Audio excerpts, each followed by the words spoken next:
Hello दोस्तों, मेरे channel फिल्मी स्टोरीज में आपका स्वागत है। बॉलीवुड में एक से बढ़कर एक अभिनेता आए, कुछ स्टार तो कुछ सुपरस्टार। लेकिन कभी आपने सुना है कि किसी हीरो के लिए कुंवारी लड़कियों में ऐसी दीवानगी हुई हो कि उसकी फिल्म देखने से पहले वो ब्यूटी पार्लर जाती हों, वहां से सज धज कर उस हीरो की फिल्म वाले सिनेमा घर में कदम रखती हों? ये मजाक नहीं, बॉलीवुड के पहले सुपरस्टार राजेश खन्ना के दौर की हकीकत हुआ करती थी। महिलाएं मेकअप करती, नए कपड़े पहनती सिर्फ इसलिए कि उनको लगता जैसे राजेश खन्ना पर्दे पर सिर्फ उनको देखकर मुस्कुराते हैं। महिलाएं छोड़िए, हर गली में एक दो पुरुष ऐसे जरूर मिल जाते जो राजेश खन्ना बनकर घूमा करते। राजेश खन्ना के दौर से न पहले न उनके बाद ऐसी दीवानगी दिखी। मगर दोस्तों, फिर आखिर ऐसा क्या हुआ था कि भारत का पहला सुपरस्टार बर्बाद हो गया? क्या किसी की साजिश उनका करियर ले डूबी? कोई सपने में भी नहीं सोच सकता था कि राजेश खन्ना का अंत इतना खराब होगा। चलिए आज हम इस सुपरस्टार के हिंदी सिनेमा में आने का रोचक किस्सा सुनाते हैं। न सिर्फ आने का, बल्कि उनकी बर्बादी और दर्दनाक अंत की कहानी भी बयां करते हैं। यकीनन ये दास्तान आपको चौंका कर रख देगी। राजेश खन्ना जैसा नसीब कम ही लोग लिखवा कर लाते हैं। 19 दिसंबर 1942 को लाहौर में पैदा हुए गरीब मास्टर के घर में, मगर बन गए करोड़पति। असल में उनके पिता नंदलाल खन्ना और मां चांदरानी खन्ना थे। इनकी 6 संतान थी, जबकि नंदलाल के बंबई में रहने वाले बड़े भाई चुन्नीलाल करोड़पति थे, लेकिन संतान को तरस रहे थे। बंटवारा हुआ तो नंदलाल परिवार के साथ अमृतसर में बस गए। नौकरी चली गई और 6 बच्चे पालना मुश्किल हो चला। ऐसे में गरीब नंदलाल ने अपने एक बेटे जतिन खन्ना को बड़े भाई को दे दिया। यही जतिन बॉलीवुड के पहले सुपरस्टार राजेश खन्ना बने। राजेश खन्ना तो जैसे सिनेमा में आने के लिए ही पैदा हुए थे। बचपन से ही एक शौक, फिल्में और एक्टिंग। पिता मना करते रहे लेकिन वो नहीं माने। स्कूल में पढ़ाई में कम, नाटकों में अभिनय पर ज्यादा ध्यान रहता। जब वो सिर्फ 10 साल के थे तभी उन्होंने थिएटर ज्वाइन कर लिया था। स्कूल से कॉलेज पहुंचे तो वहां भी खूब अभिनय किया करते। एक बार की बात है, कॉलेज में अंधा युग नाटक का मंचन हो रहा था। सैनिक के किरदार में मौजूद राजेश ने ऐसी अदाकारी दिखाई कि चीफ गेस्ट नाटक खत्म होते ही उनके पास पहुंचे और बोले, बेटा तुम फिल्मों में जाओ, बहुत नाम कमाओगे। राजेश ने भी हिंदी फिल्मों में जाने का फैसला कर लिया। सीधा पहुंचे मामा के तलवार के पास। उन्होंने कहा, फिल्मों में हीरो बनना है तो जतिन नाम ठीक नहीं रहेगा। पहली बार मामा ने उनका नाम जतिन से राजेश खन्ना रख दिया। अब उनका स्ट्रगल शुरू हुआ, मगर अंदाज वही रईसी भरा। डायरेक्टर प्रोड्यूसर से मिलने जाते उन कारों से जो उस जमाने में बड़े फिल्म सितारों और प्रोड्यूसरों के पास भी न हुआ करती। हर दिन अलग अलग स्पोर्ट्स कार, जिनको बंबई वालों ने पहले कभी देखा ही ना होता। फिल्म मेकर से मिलते, लेकिन अंदाज इतना रईसी भरा कि सब घमंडी समझकर पहले ही मना कर देते। राजेश समझ ही नहीं पाते कि गड़बड़ कहां हो रही है। मगर जिसको बॉलीवुड का पहला सुपरस्टार बनना था, उसकी किस्मत को कब तक रोका जाता। साल 1965 आया।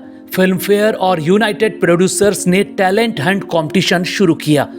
उस जमाने के एक से बढ़कर एक डायरेक्टर जज बने, जिनमें बिमल रॉय, नासिर हुसैन, जीपी सिप्पी, बीआर चोपड़ा, शक्ति सामंत और ओम प्रकाश मेहरा शामिल थे। जो भी प्रतियोगिता जीतता उसे हर डायरेक्टर प्रोड्यूसर के साथ फिल्म करने का मौका और 12 फिल्मों का कॉन्ट्रैक्ट इनाम तय किया गया। पूरे देश से हीरो बनने का सपना देखने वाले युवक युवती उमड़ पड़े। सुभाष घई, धीरज कुमार, विनोद मेहरा, लीना चंदावरकर और फरीदा जलाल समेत 10,000 युवक युवतियां टैलेंट हंट में पहुंचे। 23 साल के राजेश खन्ना भी किस्मत आजमाने आए। मुकाबला बहुत तगड़ा था। खैर, तमाम दिग्गजों के बीच राजेश खन्ना ने अंतिम 8 में अपनी जगह बना ली। विनोद मेहरा और राजेश खन्ना के नंबर बराबरी पर चल रहे थे, लेकिन एक जज जीपी सिप्पी ने आखिरी राउंड में उनको डायलॉग बोलने को कहा तो उन्होंने अपने एक नाटक का संवाद बिना रुके ऐसा बोला कि सारे जजों की कलम ने राजेश खन्ना को नंबर दे दिए। रिजल्ट आया तो सबको पीछे छोड़कर राजेश खन्ना विजेता बन गए। लड़कियों में फरीदा जलाल ने बाजी मार ली थी। टैलेंट हंट का इनाम मिला फौरन 2 फिल्में। पहली थी 1966 में आई चेतन आनंद की आखिरी खत, जो ऑस्कर तक पहुंचते पहुंचते रह गई। इसी फिल्म से पहली बार राजेश खन्ना ने बॉलीवुड की दुनिया में कदम रखा। वहीं दूसरी फिल्म जीपी सिप्पी ने दी, जो बबीता के साथ रिलीज हुई। नाम था राज। अफ्रीका में रहने वाले लड़के को भारत का रेलवे स्टेशन सपने में दिखाई देता था। फिल्म की कहानी, मोहम्मद रफ़ी की आवाज में वो गीत अकेले हैं चले आओ जहां हो, और राजेश खन्ना की दमदार अदाकारी ने फिल्म को हिट कर दिया। मगर जिस फिल्म से राजेश खन्ना युग आरंभ हुआ, वो तो अभी आई ही नहीं थी। मशहूर डायरेक्टर शक्ति सामंत फिल्म बनाने जा रहे थे। फिल्म का नाम रखा गया वंदना। फिल्म क्या थी, बस बॉलीवुड में शर्मिला टैगोर को लॉन्च करने की योजना थी। 2 हीरो साइन किए जाने थे। एक हीरो राजेश खन्ना को ले लिया गया और छोटा सा रोल दिया गया। उनको पहले हाफ में ही प्लेन क्रैश में मर जाना था। बाकी कहानी दूसरे हीरो पर चलती। इसी बीच इत्तेफाक से प्रोड्यूसर सुरिंदर कपूर ने शक्ति सामंत को लंच पर बुलाया। वो एक नई फिल्म प्रोड्यूस कर रहे थे, एक श्रीमान एक श्रीमती। उसी का क्लाइमेक्स दिखाना चाहते थे। शक्ति सामंत पहुंचे और अंतिम 2 रील देखी तो चौंक उठे। उनकी और इस फिल्म का राइटर एक ही था, सचिन भौमिक। मगर वो चौंके आखिरी सीन देखकर, क्योंकि यही क्लाइमेक्स तो उनकी वंदना फिल्म का भी होना था। फौरन वापस आए और प्रोजेक्ट बंद करने का मन बना लिया। किस्मत से प्रसिद्ध उपन्यासकार गुलशन नंदा और लेखक मधुसूदन कालेकर उनसे टकरा गए।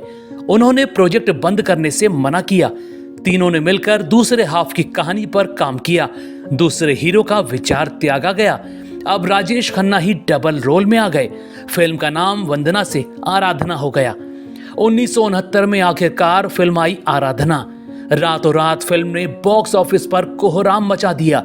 दार्जिलिंग की पहाड़ियों पर जीप में राजेश खन्ना और सुजीत कुमार पर फिल्माए गए गीत मेरे सपनों की रानी कब आएगी ने तो युवाओं को दीवाना बना दिया। बॉलीवुड के पहले सुपरस्टार का उदय हुआ। इससे जुड़ा एक मजेदार किस्सा भी है। फिल्म के प्रीमियर पर खुद राजेश खन्ना लोगों का स्वागत कर रहे थे, लेकिन कोई उनको पूछ ही नहीं रहा था। फिल्म खत्म हुई तो लोग शर्मिला टैगोर को भूल गए। हर कोई राजेश की तलाश में लग गया कि वो नया लड़का कहाँ गया। मगर वो घर जा चुके थे। बाद में उनको दोबारा घर से बुलाना पड़ा था। आराधना पूरे 100 हफ्ते तक सिनेमा घरों में लगी रही, जो एक रिकॉर्ड बन गया। फिर अगले 3 साल तक कोई नहीं दिखा सिवाय राजेश खन्ना के। डोली, बंधन, इत्तेफाक, 2 रास्ते, खामोशी, सफर, द ट्रेन, सच्चा झूठा, आन मिलो सजना, कटी पतंग, महबूब की मेहंदी, छोटी बहू, आनंद, बावर्ची और हाथी मेरे साथी, एक साथ 15 सुपरहिट फिल्में। वो दौर था जब फिल्में नहीं चल रही थी, राजेश खन्ना चल रहे थे। 1969 से 1975 तक कोई नहीं दिखा, न कोई कुमार न कोई कपूर। दिखी सिर्फ राजेश खन्ना की आंधी। न सिर्फ उनकी फिल्में, बल्कि किशोर कुमार के साथ उनकी जुगलबंदी वाले गीतों ने फिल्म इंडस्ट्री में कोहराम मचा डाला था। घर वाले बचपन में उनको प्यार से काका बुलाया करते थे। बाद में राजेश खन्ना की ऐसी आंधी चली कि एक मुहावरा पूरे बॉलीवुड में मशहूर हो गया, ऊपर आका नीचे काका। जहां से गाड़ी निकल जाती वहां की धूल लड़कियां मांग में भर लेती। बुखार की खबर आ जाती तो लोग उनकी फोटो पर बर्फ की ठंडी पट्टियां रखने लगते। पूरे देश से इतनी चिट्ठियां उनके लिए आती कि एक आदमी को तो सिर्फ लेटर पढ़ने की नौकरी मिली हुई थी। एक बार तो कलकत्ता में शूटिंग ही नहीं होने दी गई। पता लगा कि उनको देखने इतने लोग हावड़ा ब्रिज पर इकट्ठा होने वाले थे कि पुल ही टूट जाता। ऐसी दीवानगी थी राजेश खन्ना की। 1970 में फीस 10 लाख तो 1974 आते आते 27 लाख पहुंच गई। राजेंद्र कुमार का बंगला मुंह मांगी कीमत में खरीद लिया। नाम, इज्जत, शोहरत और वो स्टारडम जो दूसरा कोई हीरो सपने में भी नहीं सोच सकता। मगर दोस्तों, फिर अचानक ऐसा क्या हुआ कि इतना बड़ा सुपरस्टार अचानक बर्बाद हो गया? चलिए उनकी बर्बादी और मौत का असली सच हम आपको बताते हैं। असल में राजेश खन्ना के सबसे बड़े दुश्मन खुद वही बन गए। लोग भले ही कहा करते कि वो घमंडी थे, लेकिन वो उनका लाइफ स्टाइल था जो लोगों को अहंकार नजर आया करता। एक किस्सा सुनिए। टैलेंट हंट जीतने के बाद पहली फिल्म मिली आखिरी खत। फिल्म का पहला दिन, शूटिंग शुरू होनी थी सुबह 8 बजे। राजेश पहुंचे 3 घंटा लेट, 11 बजे। नए लड़के को देखते ही सीनियर टेक्नीशियन ने टोका, पहला दिन इतना लेट? तो तपाक से बोले, ये मेरी लाइफ स्टाइल है, मैं किसी चीज के लिए इसे नहीं छोड़ सकता। उसी दिन सब समझ गए कि इनसे उलझना ठीक नहीं। फिर जब बुलंदी पर पहुंचे तो शराब और पार्टियों के दौर में फंस गए। शूटिंग होती सुबह 8 बजे, पहुंचते रात 8 बजे। गलती इनकी भी नहीं थी। देर रात 3 बजे तक शराब पीते, पार्टी करते तो कैसे सुबह उठ पाते? इतने बड़े स्टार को टोकने की हिम्मत किसी की ना होती। मगर अंदर ही अंदर फिल्म मेकर्स नाराज रहा करते, लेकिन कोई विकल्प नहीं था तो चुप रह जाते। इसके अलावा राजेश खन्ना 2 उभरते लेखकों की नाराजगी का शिकार भी हो गए। वो थे सलीम जावेद यानी सलीम खान और जावेद अख्तर। दोनों ने उनके साथ कई सुपरहिट फिल्मों की स्टोरी लिखी थी, मगर हाथी मेरे साथी के बाद दोनों उनसे नाराज हो गए।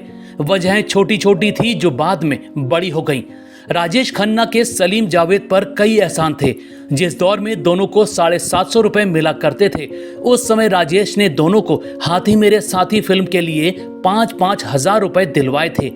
लेकिन दोनों इस वजह से नाराज हो गए थे कि राजेश खन्ना को खुद तो 5 लाख मिले और हमको दिलवाए बस 5,000। राजेश खन्ना दोनों को बहुत पसंद करते थे। एक दिन उन्होंने सलीम जावेद को बुलाया और बोले, मैं चाहता हूं कि आप दोनों बस मेरे लिए फिल्में लिखा करो। दोनों लेखकों को यह बात पसंद नहीं आई। वो बोले, आप 10 प्रोड्यूसर के साथ फिल्म करते हैं और हमसे चाहते हैं कि हम बस आपके लिए ही फिल्म लिखें, ऐसा नहीं हो पाएगा। इसी दिन से इनके रिश्तों में दरार आनी शुरू हो गई। वैसे भी सलीम जावेद इस बात से चिढ़ते थे कि फिल्म हिट हो जाती है तो सारा क्रेडिट राजेश अकेले ले जाते हैं, उनकी लेखनी की बात ही नहीं होती। वहीं एक दिन सलीम खान ने एक इंटरव्यू में संजीव कुमार की तारीफ कर दी, जो राजेश खन्ना को बिल्कुल पसंद नहीं आई, क्योंकि संजीव और राजेश की कोल्ड वॉर चला करती थी। इस दिन के बाद से राजेश ने सलीम जावेद से बात करनी ही बंद कर दी थी। वहीं सलीम जावेद ने भी उनके साथ काम न करने का फैसला कर लिया। उन्होंने रोमांटिक राजेश के मुकाबले एंग्री यंग हीरो को खड़ा करने के लिए स्क्रिप्ट लिखनी शुरू कर दी। प्रकाश मेहरा पर दबाव डालकर अमिताभ को फिल्म दिलाई जंजीर। पहली बार अमिताभ का उदय हुआ। इसके बाद सलीम जावेद एक और दमदार स्क्रिप्ट लेकर पहुंचे यश चोपड़ा और गुलशन राय के पास। दोनों के स्क्रिप्ट पसंद आई। बोले, राजेश खन्ना को हीरो बनाएंगे। राजेश का नाम सुनते ही लेखक भड़क उठे। बोले, अगर हमारी कहानी चाहिए तो हीरो राजेश खन्ना नहीं अमिताभ होंगे। काफी मनाने पर भी दोनों नहीं माने और आखिरकार अमिताभ हीरो बनाए गए। दीवार भी सुपरहिट हो गई और यहीं से राजेश का करियर ढलान पर आने लगा और अमिताभ बुलंदी छूने लगे। कुछ ही सालों में सलीम जावेद का सपना पूरा हो गया। अमिताभ सुपरस्टार बन गए और दमदार कहानी न मिलने पर राजेश खन्ना एक जैसे घिसे पिटे रोल करते करते बर्बाद हो गए। सिर्फ रियल लाइफ ही नहीं, रियल लाइफ में भी वो तबाह हो गए। कभी अंजू महेंदू से प्यार करने वाले राजेश ने डिंपल से शादी कर ली थी। फिर बाद में टीना मुनीम के प्यार में पड़ गए तो डिंपल छोड़कर चली गई थी। कभी जिसके बंगले आशीर्वाद में महफिलें खत्म नहीं होती थी, वहां अब कोई पूछने वाला नहीं था। फिर जीवन के अंतिम दौर में वो अनीता आडवाणी नाम की महिला के साथ लिव इन में रहने लगे थे। खराब लाइफस्टाइल और दिन रात बेहिसाब शराब पीने वाले राजेश का लिवर पूरा सड़ गया था। साल 2011 में तबीयत बहुत बिगड़ी तो चेकअप हुआ तो लिवर कैंसर हो गया था। आखिरी समय में तो हालत ऐसी थी कि वो सिर्फ लिक्विड डाइट पर ही आ गए थे। 18 जुलाई 2012 का दिन बॉलीवुड का पहला सुपरस्टार समझ गया था ये आखिरी दिन है। करीबी संभाल रहे थे कि अचानक बोले, टाइम अप हो गया, पैकअप। बस इन आखिरी शब्दों के साथ बॉलीवुड का पहला सुपरस्टार हमेशा के लिए सो गया। दोस्तों, आपको राजेश खन्ना कैसे लगते थे? उनकी कौन सी फिल्म आपको पसंद थी? उनका कौन सा किरदार आपको आज भी याद है? हमें कमेंट में जरूर बताइएगा। ऐसी ही और स्टोरीज को जानने के लिए आप मेरे चैनल फिल्मी स्टोरीज को सब्सक्राइब भी कर सकते हैं। बस बेल आइकन दबाना मत भूलिएगा।